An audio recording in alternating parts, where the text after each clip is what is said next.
नमस्कार साथियों, आप सभी का जीएस एकेडमी में एक बार पुनः स्वागत है।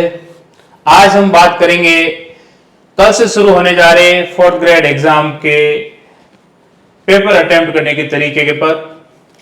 तो शुरू करते हैं आज इस डिस्कशन में कि किस प्रकार से पेपर को अटेम्प्ट किया जाए कि आप अधिक से अधिक नंबर प्राप्त कर सके और कंपटीशन में बने रह सके और सफलता प्राप्त कर सके। तो कुछ ऐसे टैक्टिक्स पर बात करेंगे, कुछ ऐसे तरीकों पर बात करेंगे जिनके माध्यम से आप एग्जाम हॉल के अंदर पेपर को आसानी से सोल्व कर पाए और सोल्व ही नहीं कर पाए बल्कि आप कंपटीशन में प्रतिस्पर्धा में बने रहे और अंत में जब भी रिजल्ट आए तो उसमें रिजल्ट लिस्ट में आपका भी नाम शामिल हो। कुछ ऐसी बातें करेंगे हम इस वीडियो में कि आपका जो एग्जाम हॉल में पेपर देना है वो थोड़ा और अधिक आसान हो जाए, आप घबराहट से बच जाओ और उस पेपर को आसानी से खेलते खेलते आप दे के आए। तो शुरू करते हैं हम डिस्कशन। कल जो एग्जाम शुरू होने जा रहा है, एग्जाम शुरू होगा 19 को भी है, 20 को भी है और 21 को। 3 दिन ये एग्जाम चलने वाला है और दो पारियों में एग्जाम हो रहा है। जो हमारी पहली पारी है वो 10 से 12 के बीच में है और दूसरी पारी है वो 3 से 5 बजे के बीच में है। तो जो भी विद्यार्थी इस एग्जाम को दे रहे हैं, एक बात ये ध्यान रखना कि जिस दिन आपका एग्जाम हो उससे पहले वाली रात आप ज्यादा पढ़ने की कोशिश मत करना। आपने अभी तक बहुत अच्छी तैयारी कर रखी होगी तो ये कोशिश करना, मतलब बहुत सारे विद्यार्थी यार वो भी रिवीजन नहीं हुआ, वो भी मैं रिवाइज नहीं कर पाया, कोई बात नहीं, सबके साथ में ऐसा ही होता है, ठीक है ना। आप मतलब व्यक्तिगत तौर पर पहले व्यक्ति नहीं हो जो इस समस्या का सामना कर रहे हो। सभी विद्यार्थियों में अक्सर ऐसा होता है कि हम एग्जाम से पहले एग्जाम के सिलेबस को जब दिमाग में याद करते हैं तो हमें ऐसा लगता है कि यार मुझे राजस्थान ज्योग्राफी में भी कुछ नहीं आ रहा, मुझे पॉलिटिकल में भी कुछ नहीं आ रहा, मुझे हिस्ट्री में भी नहीं आ रहा, मुझे आर्ट एंड कल्चर में भी कुछ नहीं आ रहा, मुझे कंप्यूटर के सारे डेटाज भूल गया, मुझे ग्रामर के रूल्स भूल गया, मैं हिंदी व्याकरण के मुहावरे भूल गया, जबकि आप भूले नहीं हो, ठीक है ना। वो आपकी मेमोरी के अंदर सेव है। मेमोरी में शॉर्ट टर्म मेमोरी होती है, एक लॉन्ग टर्म मेमोरी है। तो कुछ ऐसी चीजें हैं जो आपको आपकी लॉन्ग टर्म मेमोरी के अंदर वो चीजें सेव है और जब आप क्वेश्चन देखोगे तो वो क्लिक कर जाएगा ऑटोमेटिक, ठीक है ना। तो इस बात की चिंता कभी ना करें कि आप एग्जाम से पहले वाली रात नींद ही नहीं ले पा रहे हो कि मैं कल एग्जाम कैसे देने जाऊंगा, मुझे तो कुछ आ ही नहीं रहा। आपने बहुत अच्छी मेहनत की है यदि, तो आपको सब कुछ एग्जाम में, एग्जाम हॉल में जब आपके सामने सवाल होगा, जब आपके सामने क्वेश्चन होगा तो आपका उत्तर वहां पर क्लिक कर जाएगा। इसलिए इस बात की कतई चिंता ना करें कि मुझे जो भी पढ़ा हुआ है वो सब मेरा गुम हो गया, गायब हो गया, मुझे मेमोराइज नहीं कर पा रहा हूं, मैं याद नहीं कर पा रहा हूं, जबकि ऐसी बात नहीं है, सब कुछ याद आ जाएगा पहली बात तो। इसलिए आपको आराम से अधिक पानी पीना है और आराम से नींद लेना है, ठीक है ना। तो एग्जाम से पहले वाली रात आपको आराम से भरपूर नींद लेना है, आराम से अच्छा सा खाना खाना है, हेल्दी खाना खाना है और सो जाना है। लेकिन ये ध्यान रखना कि कुछ ऐसे विद्यार्थी हैं, मेरे साथ भी अक्सर ऐसा होता है कि यदि आपका मॉर्निंग में एग्जाम है, ठीक है ना, तो ऐसा कोई विश्वसनीय आदमी हो उससे कह के आप सोना कि यार सुबह मुझे जल्दी उठा देना, कल मेरा एग्जाम है, ठीक है ना। नहीं तो बहुत बार ऐसा होता है कि एग्जाम कंप्लीट होने के बाद में आपको पता चले कि आज तो मेरा एग्जाम था और मुझे मेरी नींद ही नहीं खुली। ऐसा नहीं होना चाहिए, ठीक है ना। कुछ ऐसे लोग हैं मेरे जैसे जिनको बहुत अधिक नींद आती है, ठीक है। तो आप ऐसे किसी विश्वसनीय व्यक्ति को बता के सोना कि यार मैं सो रहा हूँ, मेरा कल एग्जाम है, मुझे जगा देना। एक बात तो ये ध्यान रखना कि नींद आपको कंप्लीट लेनी है, खाना हेल्दी खाना है कि कल का दिन का जो शेड्यूल है आपका वो नहीं बिगड़े। दूसरी बात मैं करूंगा टाइम की। कौन सा टाइम?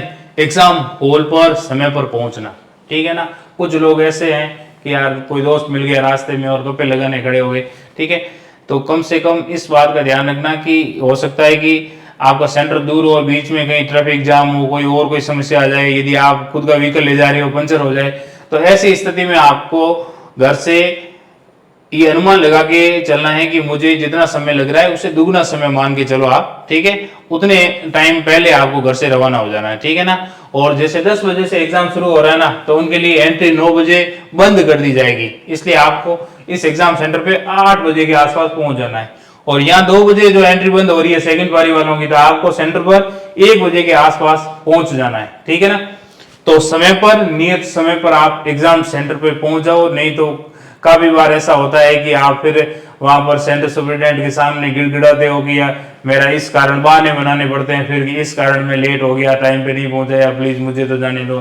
तो ऐसी स्थिति नहीं बने, इसलिए आप समय पर सेंटर पे पहुंचे, ये बात ध्यान रखना। 1 घंटा पहले, एग्जाम शुरू होने के 1 घंटा पहले सेंटर पर एंट्री बंद हो जाएगी, और कोई भी व्यक्ति खुद की नौकरी को दांव पर लगाकर और आपको एंट्री नहीं करवाएगा। इसलिए ध्यान रखना कि नियत समय पर आप सेंटर पर पहुंच जाओ, ठीक है, नियत समय से पहले पहुंच जाना। अक्सर ऐसा होता है कि वहां जाने पर आपके पास में यहाँ तो एडमिट कार्ड नहीं होता, यहाँ एक आध फोटो नहीं होता, यहाँ आईडी कार्ड भूल जाते हो, ठीक है।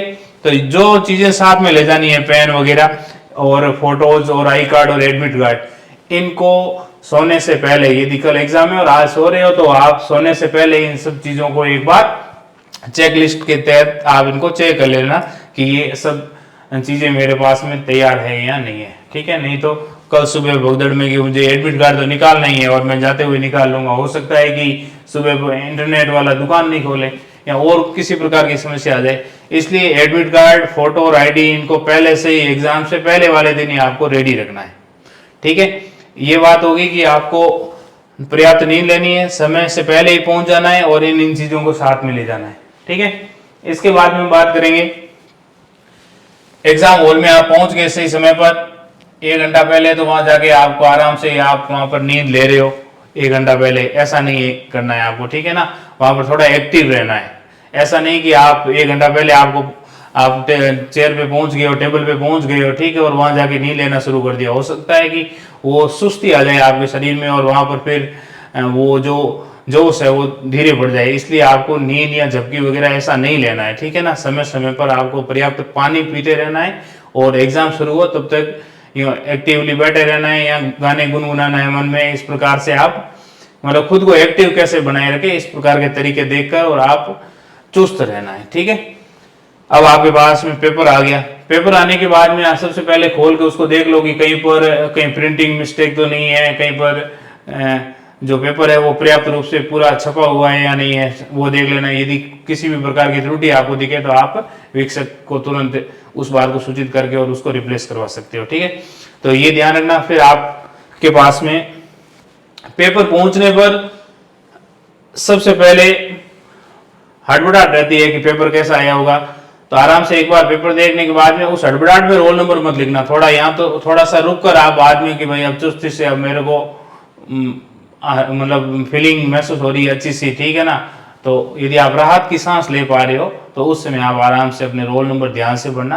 बहुत बार रोल नंबर मिस्टेक होती है, फिर उनको करेक्ट करते हैं, मिटाते हैं, करते हैं। ऐसी कोई एक्टिविटी आप उनको नहीं करनी है, आराम से सही रोल नंबर लिखना है, ठीक है। अब अगला सवाल है कि लगभग 53,000 सीटों के आसपास, 52-53,000 सीटों के आसपास ये एग्जाम होने जा रहा है और लाखों में विद्यार्थी इस एग्जाम को देने आ रहे हैं। तो ये समझना आपकी इस एग्जाम में कंपटीशन तो बहुत अधिक है, ठीक है ना। ये मत समझना कि 4th ग्रेड एग्जाम है और कोई नहीं देने आएगा। जिन लोगों ने फॉर्म भरा है इसका मतलब है कि वो कल आपको एग्जाम सेंटर पर देखने को मिलेंगे। हो सकता है कि इस फॉर्म भरने के और इस अवधि के दौरान किसी की जॉब लगी है तो अलग बात है, लेकिन अधिकांश लोग आपको एग्जाम हॉल में मिलेंगे, ठीक है। यदि उन्होंने 10th पास कर रखी है, 12th कर रखी है, या ग्रेजुएट है या पोस्ट ग्रेजुएट है, बहुत सारे विद्यार्थी पीएचडी वाले भी देखने को मिलेंगे, ठीक है। तो इस बात की आप चिंता ना करें कि इतने सारे लोगों के अंदर मेरा सिलेक्शन होगा या नहीं होगा, या तो जो बड़े बड़े एग्जाम की तैयारी करने वाले विद्यार्थी है वो भी इस एग्जाम को दे रहे हैं। तो हो सकता है कि उन लोगों ने इस बात को सीरियस में नहीं लिया हो, और आप लोग जो जिनके पास में अभी दूसरे एग्जाम्स का अनुभव नहीं है, वो विद्यार्थी केवल इसी की तैयारी कर रहे हैं। हो सकता है कि आपने इस सिलेबस को उनकी तुलना में और अच्छे से पढ़ा हो, ठीक है। तो इस बात की चिंता ना करें कि इस कंपटीशन में हमें उन लोगों से सामना करना पड़ेगा, ठीक है ना। सामना करना पड़ेगा तो देखेंगे, लेकिन हमारी तैयारी भी किसी से कम नहीं है, इस बात को महसूस करके चलना है, ठीक है।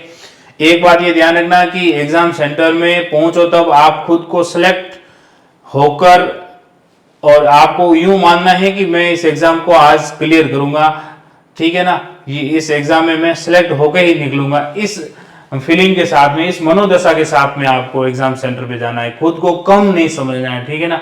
आपको उस एग्जाम का महत्वपूर्ण कॉम्पिटिटर समझना है कि मैं इस एग्जाम को पार कर जाऊंगा, इस एग्जाम को आसानी से निकाल जाऊंगा, ठीक है। तो खुद को कम ना समझे, खुद पर विश्वास रखे। मुझे यदि आपने अच्छी तैयारी की है, खुद पर यकीन है, तो आपका सिलेक्शन जरूर होगा।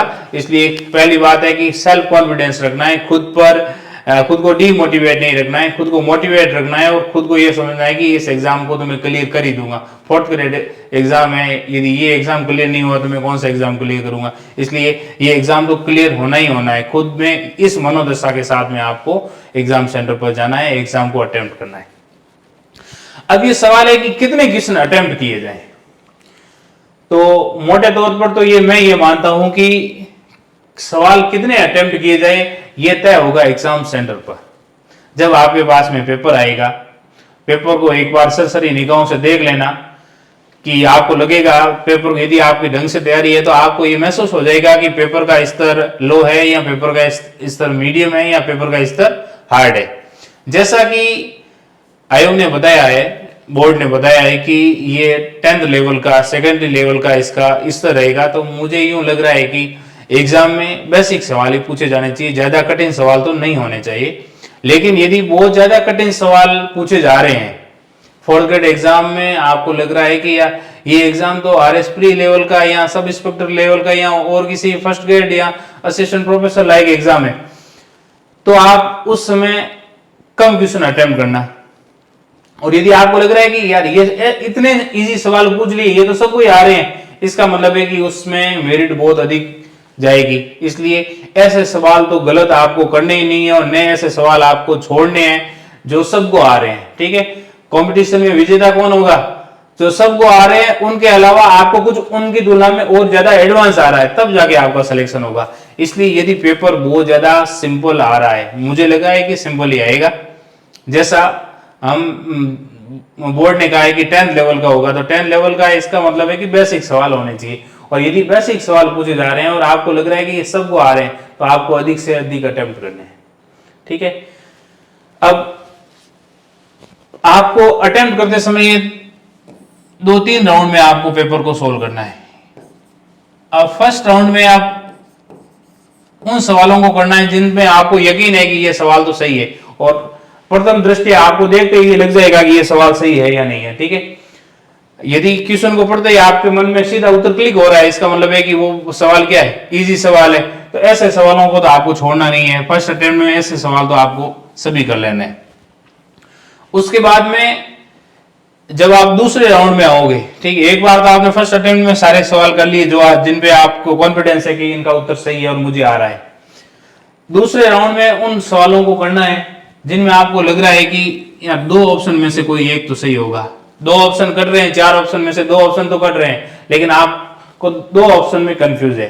तो 2 ऑप्शन में कंफ्यूज है, लेकिन आपको लग रहा है कि 70% वेटेज इसका है कि ये सही होगा और 30% वेटेज इसका है कि ये सही होगा। तो आप 70% वाले जो वेटेज आपको लग रहा है कि यार इसमें झुकाव मेरे को अधिक लग रहा है, तो वो वाला अटेम्प्ट कर लेना। यदि पेपर इजी आ रहा है तो ये वाला अटेम्प्ट कर लेना।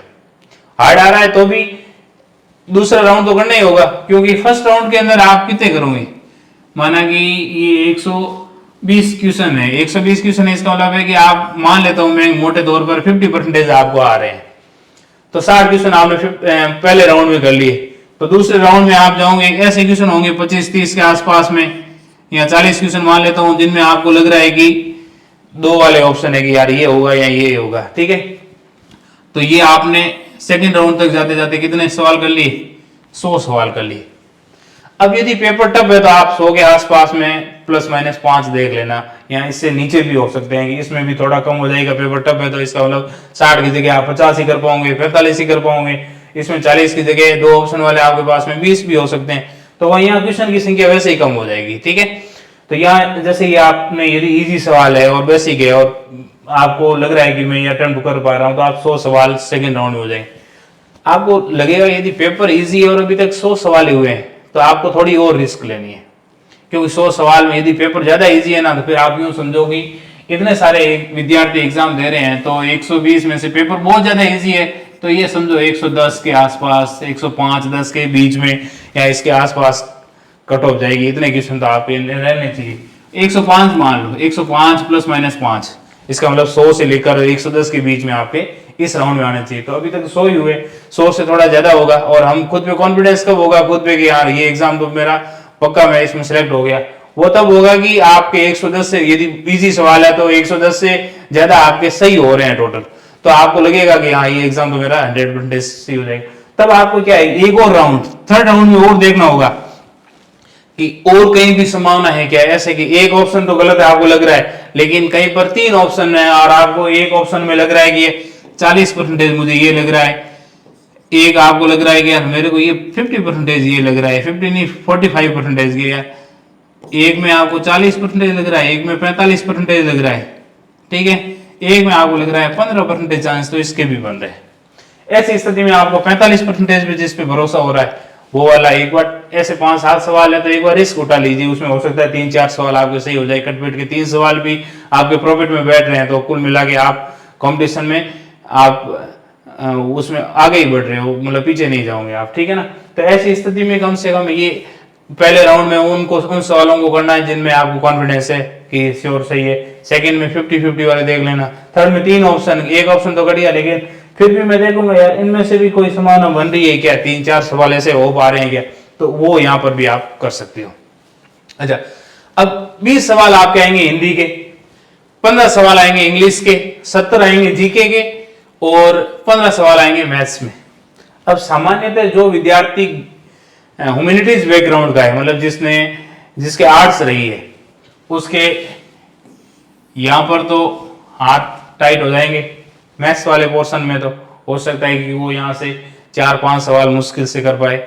जिनका यदि वो साइंस बैकग्राउंड से है, मैथमेटिक्स बैकग्राउंड से है, तो हो सकता है कि वो 15 में से 13-14 यहाँ पर सही कर ले, लेकिन वो वहां ज्यादा सही कर रहा है तो हो सकता है कि उसकी हिंदी खराब हो या उसके हो सकता है जीके खराब हो, ठीक है। तो इस बात की चिंता नहीं करनी है, सभी किसी में परफेक्ट नहीं होंगे, ठीक है ना। जिसकी मैथ अच्छी होगी उसके हिंदी या जीके में कोई गड़बड़ हो सकती है, किसकी इंग्लिश अच्छी होगी उसकी हिंदी में गड़बड़ हो सकती है। तो इस बात की टेंशन ना ले कि आपका कोई एक पोर्शन बहुत ज्यादा कमजोर है, ठीक है ना। जो पोर्शन ज्यादा कमजोर है उसमें थोड़ी कम रिस्क लेना आप, ठीक है ना। और जो पोर्शन आपका ज्यादा मजबूत है, जैसे आपने हिंदी अच्छी तरह से पढ़ रखी है, तो हिंदी का कोई सवाल आपका गलत नहीं होना चाहिए मोटे तौर पर, ठीक है।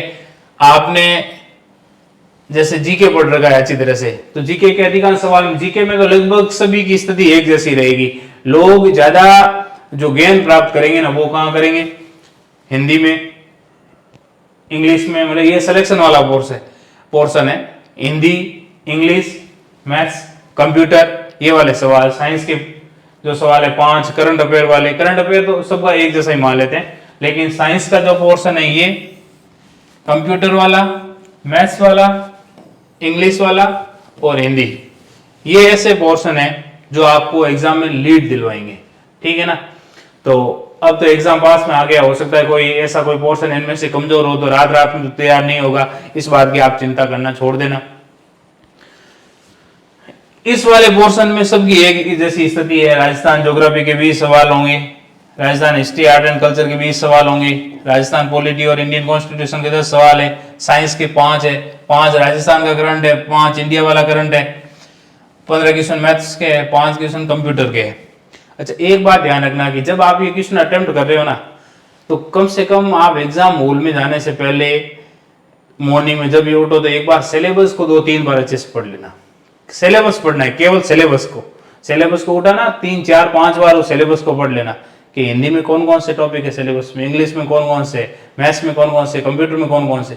कभी कभार क्या होता है कि जैसे आपको एक उदाहरण दूंगी, कंप्यूटर में MS वर्ड मतलब सिलेबस में, जैसे MS वर्ड कंप्यूटर में दे दिया आपने, MS वर्ड यदि आपके सिलेबस में कोई ऐसा सवाल आया जिसमें सिलेबस में जो MS वर्ड शब्द दिया हुआ है ये आपके एक ऑप्शन में है और बाकी सिलेबस का कोई वर्ड कोई ऑप्शन में नहीं है, तो यहाँ चांस बनते हैं कि ये वो उसका उत्तर क्या होगा, MS वर्ड होगा, क्योंकि आपको ये ध्यान है कि सिलेबस में MS वर्ड दिया हुआ है तो ये सवाल MS वर्ड से आया होगा। तो यहाँ पर MS वर्ड वाले उत्तर के ऑप्शन के सही होने की संभावना बहुत ज्यादा रहती है, ठीक है ना।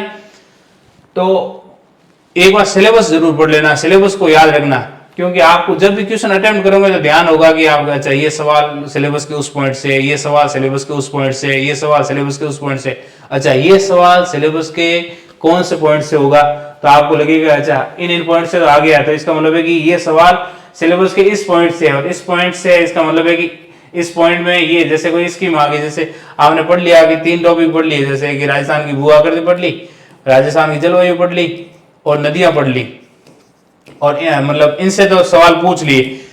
अब आपको लग रहा है कि जैसे एक सवाल पूछ लिया जैसे कि वनस्पति संरक्षण से कोई ऐसे दे रखा है, माना कि एक सिलेबस में आपका है कि भाई वन संसाधनों का संरक्षण वगैरह, और कोई एक ऐसी स्कीम पूछ ली, ठीक है, कि इस स्कीम का संबंध किससे है, वनस्पतियों के संरक्षण से है, नदियों के संरक्षण से है कि, तो आपको वो लगेगा कि अच्छा उन्हें इनसे सवाल पूछ लिए और वनस्पति से नहीं आया, तो वहां पर वनस्पति वाले उत्तर के सही होने की संभावना रहेगी, मतलब अधिकतर प्रायोरिटी ऐसी रहेगी, क्योंकि एग्जाम बनाते समय सिलेबस के सभी पोर्शन पे बराबर ध्यान दिया होगा। तो इसलिए सिलेबस को याद रखना जरूरी है, आप सिलेबस को याद करके जाना, सिलेबस को पढ़ के जाना कि कौन कौन से सिलेबस में कौन कौन से पॉइंट सिलेबस में दिए हुए हैं, इस बात को पक्का ध्यान रखना। यदि आपको सिलेबस याद है तो आप 4-5 क्वेश्चन दूसरों की तुलना में अधिक अटेम्प्ट मतलब अधिक सही करके आओगे, इतना मुझे यकीन है। इसलिए सिलेबस को याद जरूर करके जाना, ठीक है ना, ये बात ध्यान रखना। क्वेश्चन कितने अटेम्प्ट करने वो तय करेंगे एग्जाम हॉल में बैठकर हम कि पेपर इजी है या पेपर हार्ड है। यदि पेपर हार्ड हो तो आपको थोड़े कम अटेम्प्ट करने हैं, और पेपर इजी है तो आपको अधिक से अधिक अटेम्प्ट करने हैं, ठीक है ना। सबको आ रहा है ऐसा सवाल आपको गलत नहीं करना है, क्योंकि वो तो सबके सही हो रहा है और आपके गलत हो रहा है, इसका मतलब आप कंपटीशन से धीरे धीरे बाहर हो जाओगे, ठीक है ना। इसलिए ऐसा साधारण जो सवाल है कि जो सबको आ रहा है, तो इसका मतलब है कि आपको भी आना चाहिए। यदि वो सवाल आपको आ रहा है तो इसका मतलब है कि आप कंपटीशन में बरकरार हो, और सबको आता हुआ सवाल यदि आपने गलत कर दिया तो आपकी सफलता की जो दर है, संभावना है, प्रोबेबिलिटी है, वो धीरे धीरे क्या होती जाएगी, कम होती जाएगी। तो सबको आने वाले सवाल आपको भी आना चाहिए, और ऐसे सवाल जो किसी को नहीं आ रहे वो ज्यादा हार्ड है, तो फिर किसी को नहीं आ रहा है वो ज्यादा, तो फिर उसमें भी रिस्क मत लेना, ठीक है। और आपको लग रहा है कि भाई मैंने जो तरीका बताया उनमें से कोई लग रहा है कि हाँ ये संभावना है, तो फिर वो क्वेश्चन अटेम्प्ट कर लेना। पहले क्या कौन सा पोर्शन अटेम्प्ट किया जाए, तो ये ध्यान रखना कि यहाँ तो आप जीके वाला पोर्शन पहले अटेम्प्ट कर लो, या हिंदी वाला पोर्शन पहले अटेम्प्ट कर लो, ठीक है। ये क्या थोड़े इजी रहेंगे और इनमें इनको सोल्व करने में ज्यादा टाइम नहीं लगेगा। तो आपको लगेगा अच्छा मैंने मतलब वो जैसे 20 सवाल ये और 70 ये 90, तो आपको मोटे तौर पर आपने पेपर सोल्व कर लिया एक बार, मतलब ये पेपर को कंप्लीट कर लिया यूं। तो जीके और हिंदी वाला पोर्शन आप जल्दी कर सकते हो, मतलब शुरुआत इनसे कर सकते हो, ठीक है ना। और इन पे ज्यादा समय नहीं बिताना है, क्योंकि इंग्लिश ऐसा सब्जेक्ट है जहां पर आपका हाथ रुक जाएगा, आपको ज्यादा सोचने को मजबूर होंगे, ठीक है। मैथ्स ऐसा है जो बहुत ज्यादा समय खपाएगा, इसलिए मैथ्स के लिए आपको समय बहुत ज्यादा बचा के रखना है, और वो बचाएंगे कहां से, इन सवालों में, मतलब इनके सवाल है तो इनमें आपको कम टाइम में ये अटेम्प्ट करने, क्योंकि यदि आपको ये अटेम्प्ट करने हैं, यहाँ पर रिस्क खेलना है आपको, तो यहाँ से समय की बचत करनी होगी। इसलिए हिंदी और जीके 2 ऐसे पोर्शन है जहां से आप समय की बचत कर सकते हो, ठीक है। और वो टाइम आप यहाँ पर इन्वेस्ट कर सकते हो, वो इस मैथ्स में इन्वेस्ट कर सकते हो, आप साइंस में इन्वेस्ट कर सकते हो, कंप्यूटर में इन्वेस्ट कर सकते हो, ठीक है। तो आप इस बात का ध्यान रखें। पहले मतलब शुरू के दौर में ज्यादा टफ सवाल नहीं करने, क्योंकि आपको लगेगा यार मेरे को ये भी नहीं आ रहा, ये भी नहीं आ रहा, ये भी नहीं आ रहा, तो फिर क्या है कि निराशा घर करने लग जाती है, ठीक है। तो ऐसी स्थिति से बचने के लिए इजी पोर्शन है उनको सबसे पहले क्लिक करना। अच्छा एक बात और ध्यान रखना, जो ओएमआर भरोगे ना आप, ऐसा नहीं करना है आपको कि एक बार आपने पहले तो मैं सारे क्वेश्चन अटेम्प्ट कर लूं और उसके बाद में एक साथ ओएमआर भरूं, ऐसा नहीं करना है। मैं तो जब भी जितने भी एग्जाम दिए उनमें मेरा तो ये तरीका था कि जैसे पहला क्वेश्चन है, पहले क्वेश्चन में सी ऑप्शन सही हो रहा है, तो मैं हाथों हाथ ओएमआर में सी वाला जो गोला है वो आपको काला कर देना है, ठीक है ना। पहला क्वेश्चन अटेम्प्ट किया, हाथों हाथ उसी समय ओएमआर को भर दो। दूसरा क्वेश्चन अटेम्प्ट किया, हाथों हाथ उसी समय ओएमआर, जिनमें यकीन हो रहा है आपको कि 100% सही है। जब आप सेकंड राउंड में आओगे 2 में से 1, तो फिर उस समय देखना कि गोले जब 2 वाले में लग रहा है कि हाँ इसकी संभावना ज्यादा है तो फिर वो वाला गोला कर दो। यदि आपको फिर भी सोचना है कि नहीं अभी सेकंड राउंड में नहीं करूंगा, थर्ड राउंड में करूंगा, तो हो सकता है कि आप उस क्वेश्चन को या उस पे गोला लगा लो क्वेश्चन पे, पेपर पे, ठीक है, और एक बार अगले के लिए आप विचार करने के लिए उसको छोड़ सकते हो, ठीक है। तो ये ध्यान रखना कि आप यूं सोच रहे हो कि मैं पूरे पेपर कर लूं और उसके बाद में लास्ट में 5 मिनट में गोले पढ़ दूंगा, ये वाली रिस्क अपने नहीं लेनी है, ठीक है ना। तो हाथों हाथ जैसे जैसे क्वेश्चन कर रहे हो वैसे वैसे ही गोले पढ़ने हैं, ठीक है ना। ऐसा नहीं करना है कि पहले सारे क्वेश्चन अटेम्प्ट करूं और उसके बाद में गोले एक साथ भर दूंगा, उसमें हड़बड़ाहट रहती है बार बार, और गलत मतलब जल्दबाजी में गलत गोले भी भरे जा सकते हैं। इसलिए जैसे जैसे क्वेश्चन सोल्व कर रहे हो वैसे वैसे ही आपको गोले भरने हैं। हाउ मेनी क्वेश्चंस, मतलब कितने क्वेश्चन अटेम्प्ट करने हैं वो तो पेपर एग्जाम हॉल के अंदर हम तय करेंगे कि कितने जो सवाल है वो आपको अटेम्प्ट करने हैं। तो मुझे आशा ही नहीं पूर्ण विश्वास है कि यदि अभी तक आपने अच्छी तैयारी की है तो आने वाले 2-3 दिन आपके भविष्य के लिए बेहतर रहेंगे, और आपने जो मेहनत की है वो आपके रिजल्ट में तब्दील होगी, और वो आपके रिजल्ट में दिखाई देगी, वो आपके रिजल्ट में झलकेगी। इसलिए आप निराश न हो, और यदि आपने बहुत अच्छी मेहनत की है, बहुत अधिक तैयारी के साथ में आप एग्जाम देने जा रहे हो, और कुछ ऐसे विद्यार्थी हैं जिनकी लॉन्ग टर्म से लंबे समय से तैयारी है कॉम्पिटिशन एग्जाम का, उनको लंबा अनुभव है, तो उनके लिए भी ये जो एग्जाम है वो अच्छा सुनहरा अवसर है कि वो विद्यार्थी, उन्होंने यदि हाल फिलहाल में नहीं पढ़ा है लेकिन उनको ध्यान है कि उनकी स्थायी मेमोरी के अंदर बहुत सारा पहले से पढ़ा हुआ है, तो उनको हो सकता है कि वो एग्जाम के समय वापस क्लिक हो जाए, ठीक है ना।